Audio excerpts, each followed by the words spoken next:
We have with us tonight Isaac Cates, a Kansas City native who is a singer-songwriter, musician, has been involved with gospel music for quite a while. And welcome tonight, Isaac. Hi, thank you for having me, Julie. I'm excited to be here. Well, we're excited to have you, and I want you to tell me a little bit, first of all, about your musical training. I see that you went to UMKC Conservatory. Yeah, I grew up singing in the choir church when I was a little kid at Metropolitan Baptist Church, and I would also play piano there for the choirs and things like that. And I grew up in a household that really loved music. I was raised as the only child, so I didn't, and neither one of my parents were like professional musicians, but they all loved, like, my dad really loves Parliament and funk and like George Clinton and that kind of stuff. So I'm a huge fan. So I grew up hearing different styles of music. The love for classical music came as a result of studying private piano. I started that when I was 4, and then I did go on to study at the conservatory of music. And so I have a formal background in Involved. classical How music. young were you when you started getting involved in your church gospel choirs? I was little. I think I was maybe as young as 8, 8 or Wow. 9. I'm working with the children's choir, and then by the time I was like 12 or 13, I always, because of my classical training and stuff, I didn't, I did all the regular, you know, Canada stuff, Kulau, Clementi, all the, all the minuets and all the little small pieces that you do, and the Hannah and Sherry and all that stuff. And then I, because of my ability, I could always play. I had, big hands, and I was able to start kind of building off into more complicated music. And so as a result, I was able to play for the adult choir because I could play a lot of the music that they could sing. And so, yeah, I didn't come out playing at my church as a, like, little, they never knew me to be, playing, really small, foundational pieces. I kind of emerged as this thing that was like, wait, how do you all, wait, you just, you've been studying piano, but how did it go from that to that? That's up in the adult choir, so it was kind of always advanced for my age. Wonderful. And what kind of church was this? Was this a Baptist church or a It was a non-denominational? Baptist church, Uh-huh. Metropolitan Baptist Church on the Kansas City, Kansas. And so that's how I was raised. But then, of course, I also started playing for United Methodist churches, and then I was exposed to Catholic music. I was exposed to quite a bit at a young age with regards to the canon of music. And so, as a result, it started this really eclectic musical palette, and then I think symphonic music, I really got exposed to that maybe around age 18. Or maybe right before I went to MKC. I fell in love with the symphony and what could be done with symphonic music and Strauss. I think I always said the Strausses and Alpine Symphony changed my life. That's interesting. You have a really diverse a group of influencers. Who are some of the influences that you had besides? It sounds like your parents had a tremendous influence on you. Yeah, Did you really, go really through interesting stages of where you went through a funk stage, or when you went through an old time blues stage or anything like that? Oh, totally, totally, totally. I went through. I remember I just being in love with rag piano. Really, really just ragtime. Which of course precursed jazz and stuff. And so I remember playing a lot of the music by Scott Joplin, Uni Bowman, and a few different other amazing rag composers. And then just recently found out that we had this huge the piano rag history in Kansas City and society, and have the connections with St. Louis, of course, and Scott Joplin and stuff. And so all of that that was just recently. I found that out, but I was younger, and that really influenced me. And then I went through this stage where I really fell in love with Latin jazz, and really, really, really, really started to delve off into that. And so I do go through these phases. I love people that kind of break the rules. I love, I've always loved the music of Take Six, the jazz harmonies. I've always loved Bobby McFerrin. Hmm. It's a really vast, Nora Jones, I was really into her back in the day. I love to listen to recordings of Sarah Vaughan and Ella. Gospel-wise, of course, I grew up hearing music from like James Cleveland and some of the pioneers in gospel music. both here in Kansas City and not. Professor Michael Charles, he was a mentor of mine. He's since passed, so he was pretty much a legend here. So, yeah, I had quite a few influences, and then of course even up into the Hawkins family, Walter Hawkins, Isaac Crouch, and I love that music. I got a chance to know Edwin Hawkins. You got a chance to meet him several times, and actually have dinner with him and his family a few times. So yeah, and of course Kirk Franklin and and then just I really was fascinated with Cook Wayland. I really loved how he has you can always hear his gospel roots in a lot of his arranging, and then his pianist, John Stoddard, has become a dear friend of mine. We actually did a composition together just last year. Oh, wow. St. Louis, Symphony Orchestra. I wrote a piece called It's Working, and he did the orchestration with me, and so he's played piano with John has played piano with Kirk for quite a few years. So it's really glad he's Christian as well, so really involved in the church and Saturday Adventist. So, it's just my musical journey has been pretty good. And most of the time when you're doing songwriting, is piano still your instrument of choice, or do you have different instruments that you sort of gravitate towards depending on what you're doing? You know what? A piano is my primary. I don't play guitar very well at all. It's terrible. It's not. I would never do it in front of people. So I love the acoustic guitar, but piano is my main instrument. And so when I'm songwriting, arranging, a lot of times when I'm songwriting, many times I'm not near an instrument. I'll just have a melody in my head, and then I'll kind of go flesh out, or I'll have an idea or a concept or an emotion. Sometimes I have a color in my head, if that makes any sense. Yeah. Have an atmosphere that I want to create based upon, which is usually when I employ the use of the instrument, because then, that aids that really well. So, it's usually piano, yeah. And Isaac, what are some of the projects that you're working on right now that you're really excited about? Well, I released recently a single called My God, which would be the first single off of my new album that was supposed to come out in April, but due to the virus, I shut everything down. So that probably will not release until either the very end of the year or probably the top of next year, unfortunately. Oh. But, it's called Amaze, and it's a live album. It's some live and some studio, and I've been working on this record for, literally I have worked on this album off and on for over a decade. Oh my goodness. It's sad. It's sad and exciting at the same time, because I've actually released a Christmas EP a few years ago. I've released singles. I've done quite a few other projects and collaborations, with this one live album has just been the bane of my existence. Oh. So we're finally at a point where we're pretty much done with it, and we're ready to kind of finish up production and everything, and wrap and put a date. And we released a single called My God, which there's a video for it, which we ended up I dedicated it to people who dealt with mental illness, and specifically people who had family members who committed suicide or attempted it. And so that was going to be the catalyst first song like that. It's a gospel album, but it speaks deeper to deeper things. That's what I'm. The only good thing is my whole thing production, it made me go through and re-edit some things and really kind of put a few more finishing touches. So I'm pretty happy with where we've arrived at, and so I'm excited about that record. And so, unfortunately, it may have to be a little bit down the road. And now, had you planned to tour then a bit with this? Has that been derailed as well? Yeah, all of that has been put on hold because I love performing live. We definitely will be doing some tour dates. I travel a lot overseas.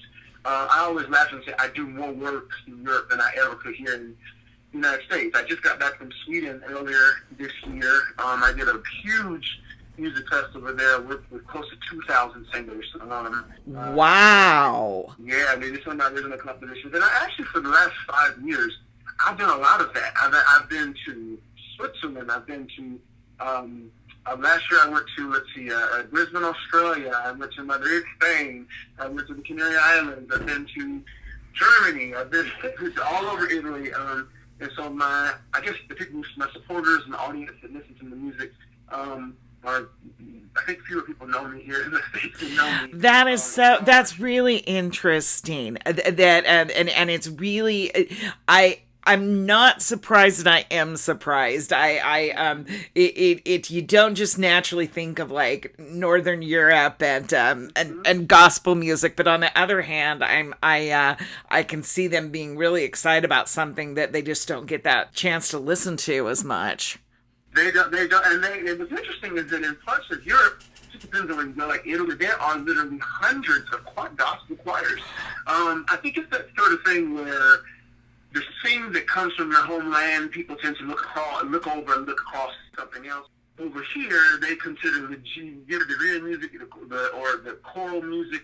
The study, the music that you study is that going to be of European nature. So you're going to study Bach and if you're an opera person, Wagner and Puccini and so you're going to study all of that.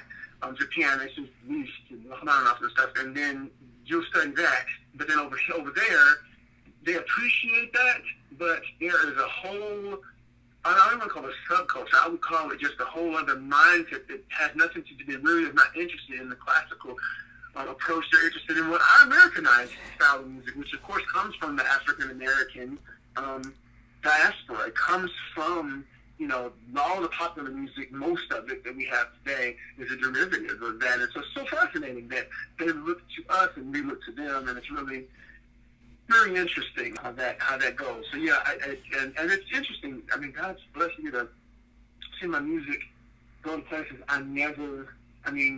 there was a group from Durban, Africa that reached out for me to do some mentoring for them. They're a phenomenal classical bunch, all the Africans, they're parts of friends in Japan.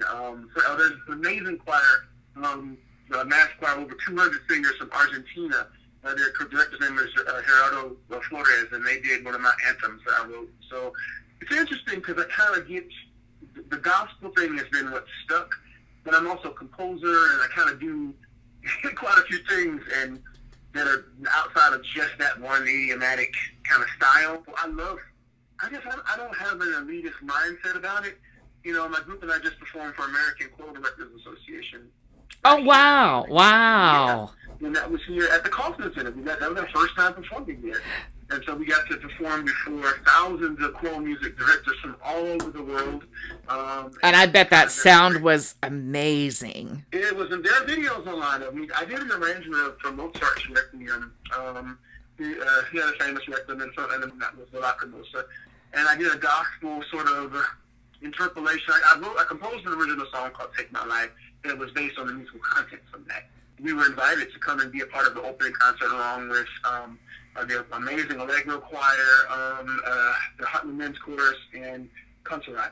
And so we did an opening concert, and my group and I were part of that. And so that was an honor. And so it's interesting. It's kind of, how far it's gone and how the music is traveling the best. I never would have thought of.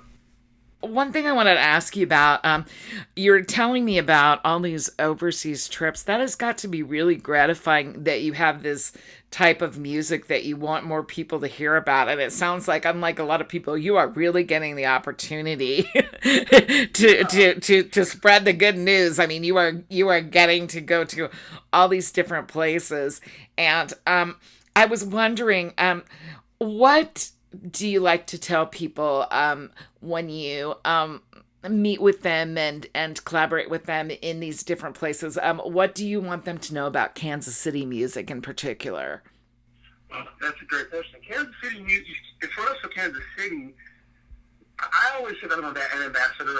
Everywhere I go, if you follow my social media, my name as a kid, you can kind of look up and see. I always chronicle, and as cheesy as it is, probably in poor taste, but I almost always make every choral ensemble, every choir, every European place I go to, I make them do a shout out to everyone say hey to my hometown Kansas City. Because I take Kansas City wherever I go. I'm from here, born and raised here, Wyandotte County specifically, and so graduated in USD 500. And so I think it's a rich history. It's extremely artistically diverse here. You have Grammy Award winning ensembles and performers and musicians who are known the world over, and what they, even if you don't know that, even if their audience is I'm not the only artist who gets a chance to do so much. I think of people like Kelly Hunt. I think about Charles Brusney and his group. Casey Carrine is a dear friend. Mm-hmm. They're great. They've won at least 3 or 4 Grammys. I think about all the great folk artists. I think about all the wonderful jazz and blues. So a characteristic that I tell people all the time is how extremely diverse music is, and there is not a one-size-fits-all situation. And I think we should appreciate all sincere, passionate, and good music. I think you should. I don't think you should be bound by genre. And one of the things that I think is most fascinating about Kansas City is how diverse it is when it comes to, even in comparison to other cities that are actually much larger. I think it is an extremely musically diverse place. Uh-huh. And I think that's a characteristic of some of the most impactful musical minds. I mean, you don't really have to try. I mean, when it comes to singers, oh my goodness. I mean, all of my singers are singing in my group ordained. I think bar one, for the most part, all of them are from here. If they're not from here and we're born and raised here, they certainly all live here now. Uh-huh. So people reach out to me all the time, like, oh my God, where did you audition? And people reach out from all across the country and world asking if they can. I just did a record last year for an artist in Amsterdam, and I record regularly for people in Paris and well, not Paris, but different parts of France. And so I play quite a bit, and it's just really fascinating. We need to know that Jim that is Kansas City, an amazing history that resides. Uh-huh. It's interesting because, gospel has kind of been overshadowed by the blues and jazz traditions, but Paul Wenz has talked some about how, during the Jim Crow years, you had a lot of people coming to Kansas City and quite a culture that built up. And, it sounds like from reading and listening to Paul that was really an important part of the Black community, was having this gospel music. It was it was really an important part of the cultural development here. And I have a question for you. We're going through what seems like what is hopefully a time of social change again. What do you feel like that you can do with your music for this? How do you see gospel music fitting into this time of change? Do you feel a mission that you have been called to do during this time? Yes. That's a loaded question. It is, I know. I'm going to answer that without being too long-winded. As a believer in Christian, first and foremost, and then a Black man after that, proud of that, both actually, I have to believe that God can and will allow for change, and is the bringer of that, and a light bearer to that. As a Black man growing up in America, I can honestly say I understand what people live today. I frankly understand why they're pissed. I understand why generations of people, because if you look at the history upon which so much of this country was founded, it's just steeped and riddled with some of the most heinous and disgusting things you will ever see. To look up lynchings and to see thousands of white faces proud to be there standing in front of the corpse hanging from the tree. With kids, with children, and those kids are now grandparents. Grandparents. They're alive still. It feels like, oh, that's so long ago. It was not. And so, I think I did an arrangement of a gospel song called "Hold On." Reverend Cleophas, it came out in like 1980, but then he did it in a style based upon a colloquial melody of "Hold On," which is kind of older even than that. And so I did a take on it, and we sung it as a traditional spiritual, and I recorded it as a response to what was going on a couple of years ago, when the Black Lives Matter movement kind of started to really burgeon, because you had all the police brutality, you had the Ferguson killing, the Mike Brown, you had Trayvon Martin, and I can relate to all of this. Although I have had some really positive experiences with really great police officers, both Black and white. I have also experienced racism badly. I have experienced it. I know what it's like. And you can almost see when they're kind of going to go that route, and then they kind of I've had an officer actually recognize me because of my music, or whatever, and sort of changed his demeanor towards me. Oh, like mid interaction, he changed. Absolutely. Yeah. Hey, don't you do that? I was like, yeah, and so, okay, now I'm not just a black dude that's threatening, Yeah. It's fascinating, it is upsetting, and so I will say that our music has to speak. Art should be a reflection of the times. It should be, performing art should be the voice of what the times felt like. So that was the power in the Harlem Renaissance, and in these composers that Paul Linsky has done a wonderful job of unearthing. You think about the Nora Holtz and the Eva Jesses, who Eva went on to conduct choirs in movie and film and was known all over the world. I mean, you think about William Dawson, who has connections to to Kansas City. So you read about these composers who did phenomenal things, who are not necessarily known. I mean, even even the current sitting president, who will be president, next year, Dr. Andre Thomas, was from Wichita, Kansas, and he would probably be the first black. I'm assuming he would be the first black president of American Choral Directors Association, and he was a professor of choral music at Florida State. And so to see the way that the change is starting to happen, and I'm encouraged by that. But we have to sing songs of relevance. We have to tell the stories. And you think gospel music, well, that's a whole. I could talk about that for an hour. But gospel music in itself, as a derivative, it comes from spirituals. It comes from spiritual singing and spiritual music and stuff, which is that comes directly from from slavery, the black experience. As slaves were brought here from specifically places of, West Africa, Ivory Coast, and stuff like that. And so different parts of that South and stuff as well. So when you look at that, it has to tell a story. It from a black perspective. Gospel music, as it has sort of evolved, it carries still that original spirit. It must carry the good news, the saving, the situation of what we believe to be Jesus Christ. But then, from a black perspective, it has to also tell the story of oppression. It has to tell the story of overcoming. It has to be not only the hope of the good news of salvation, but then that even in this life that things get better. And so, the song I was talking about, "Hold On," I intentionally had us depict some images that are hard to watch sometimes as we sung this. And we have on all black, and I really wanted it to be something that felt like a lament, a cry, but at the same time, a beacon of hope to really let people know that the times that we're living in are trying, and they make it harder.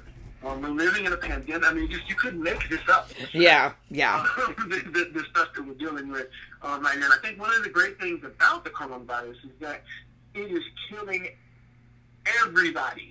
And that's not a good thing, but it's just the reality of it is I think it's humanized.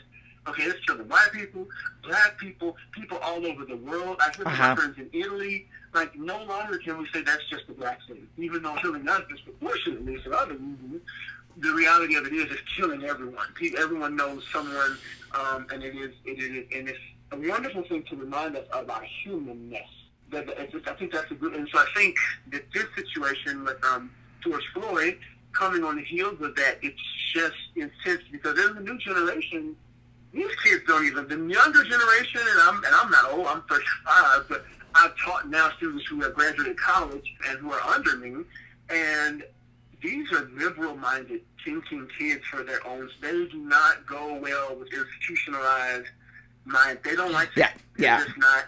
You're talking about a generation, some of them don't even want to tell you, they don't even want you to tell them what their gender is. Yeah, exactly. And I get that. I get it. It's a more liberal, free thinking, let alone things of religion and things. So something as old and ridiculously antiquated and nefarious as racism. a lot of them just don't get with it, and I think that's a beautiful thing. Well, I also think I absolutely think you're right with that. As a teacher, I really see a difference, and I'm someone that's taught for 30 years, and I do see kids nowadays a lot of things they're just not going to put up with. But I find that it's also interesting. I listened to a economist that was telling about some different things that were going to happen. Like, for example, he was talking about we're going to have to start doing something differently with higher education so that certain groups aren't, left out, and that it isn't just this elitist thing. But then he said, something like COVID is really like, it just puts a lot of heat under things and it really accelerates things that needed to happen. And I really have seen that with the George Floyd, because I think so many people who have, you see something, I'm guilty of this myself. I see something. I remember Sandra Bland. I got so upset about it, and then just you've got your own routine and you just get going and everything. Well, all of a sudden people are staying home. They aren't doing as much and they're seeing this stuff. And something just happened. Well, something else just happened that week. It was like in like 1 week, all that happened with that guy that was bird watching in Central Park and all this stuff. And I think people just sort of like had this time on their hands all of a sudden to not only find out about it, but, I know that my husband and I both were like, hey, we've got time. Let's go down to the plaza. They're having this, it's like people had time to go protest, and exactly. We don't have anything else better to do with it. Our distractions are gone. We're all watching right now because what else is there? Yeah, yeah. And then I think some people are offended by the fact that, come on, I mean, it's just the whole idea of really, we're going to come off of, I think everybody that survived, we're just glad to, like, when you first come out to breathe, for coming up for air, you really don't want to be bombarded with human hate. Yeah, exactly. Exactly. It's terrible. Yes. We should all be grateful and high-fiving each other. Maybe not high-fiving, social distance, but we should be smiling and share love and grateful that we're all still here. Yeah. You know what I mean? Because there are people who are young, and I have friends that work in hospitals in New York. One of my friends, and she said that, Isaac, it is unbelievable some of the people that have come in are young, healthy, in their 30s. They don't have any underlying conditions. We're here. Their lungs were ravaged by that disease and were gone less than a week later. So it's not an old people's thing. It's not and in that situation, I think like you said, I agree with you totally. We're home. We have the time. And then right now it's kind of like, okay, can we just have, and I use Kansas City as an example, right? Yeah, because I just think to myself, guys, lest we forget, it was not 3 months ago. I wasn't even here when we won the Super Bowl because I was still out of the country. I was in New York and Sweden at the time in concerts and stuff. But I remember staying up because they televised the Super Bowl on some station there, and I was up at whatever time it was in the morning and watching the Super Bowl with my friends and we were all going crazy.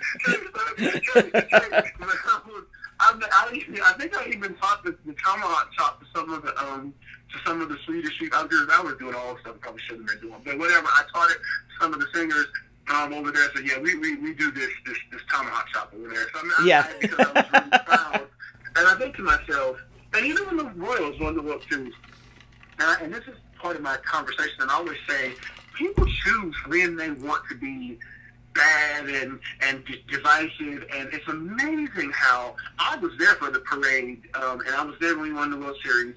That was 5 or how many years ago now, and I remember, I said, how ironic is it that almost 1 million of us came together, and you need to tell me, not one person died. Yeah.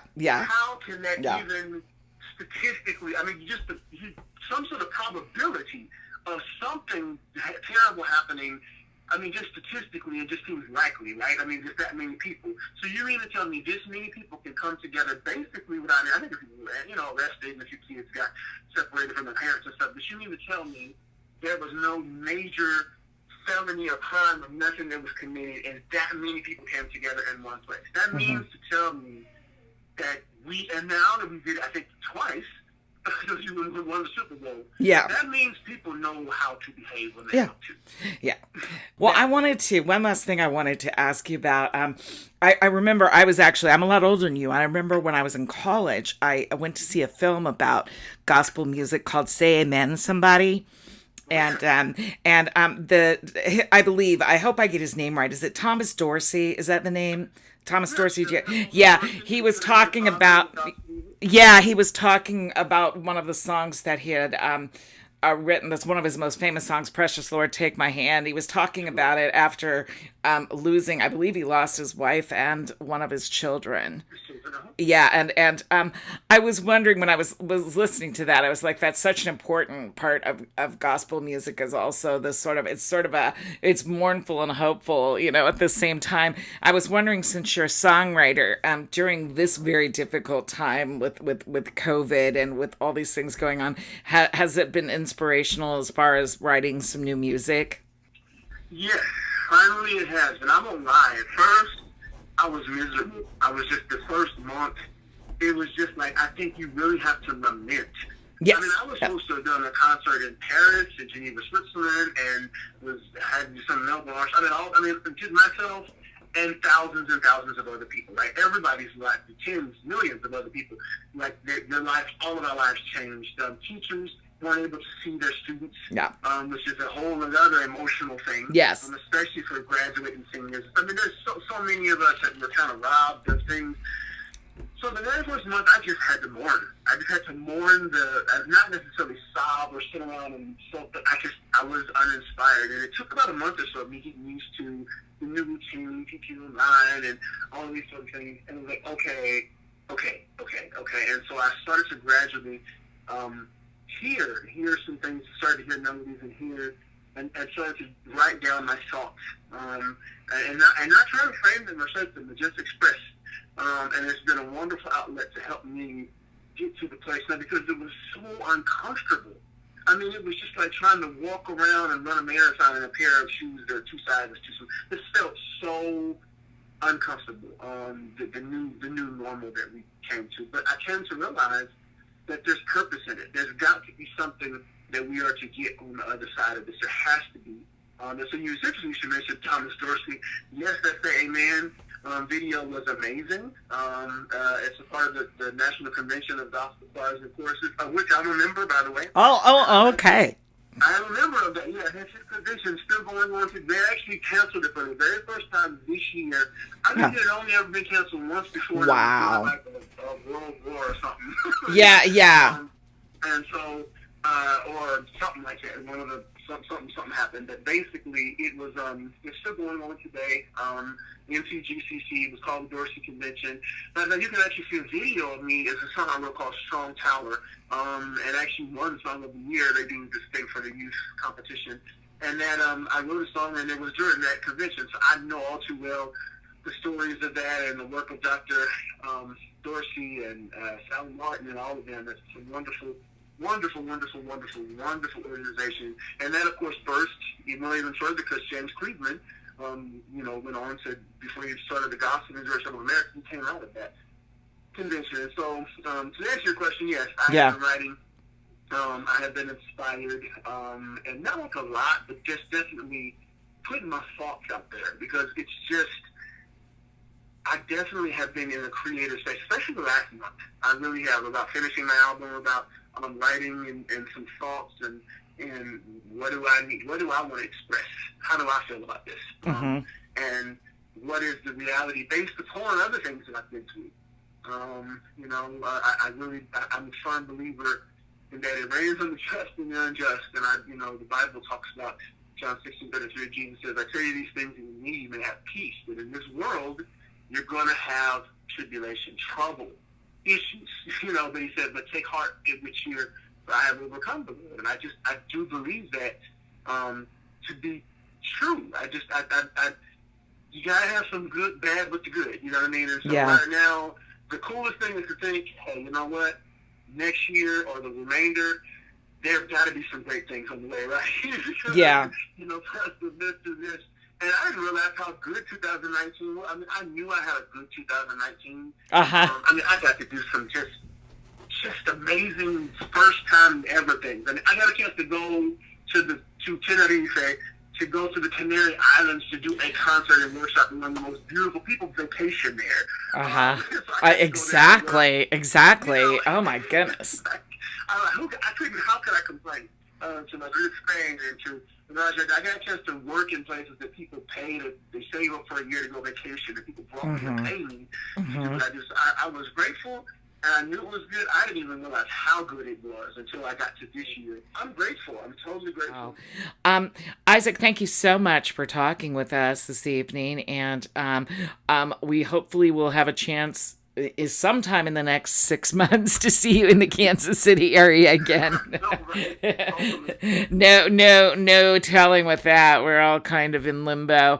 But again, good luck with your projects, and hopefully you'll be out taking wonderful trips again soon. I hope so. So thank you for having me, Julie. I really appreciate it. Anybody, if you want, I have music on iTunes and Amazon and anywhere where digital music is sold. You can Google my name, it'll come up, and it'll send you to my group ordained, Isaac Cates. And then I have a lot of videos on YouTube. I'm on social media, so I respond back if you write me on all of the platforms. And so I'd love to hear from your listeners and people, and just go peruse the music. And I hope it's something that people enjoy. All right. Very good. Well, thank you so much, Isaac Cates.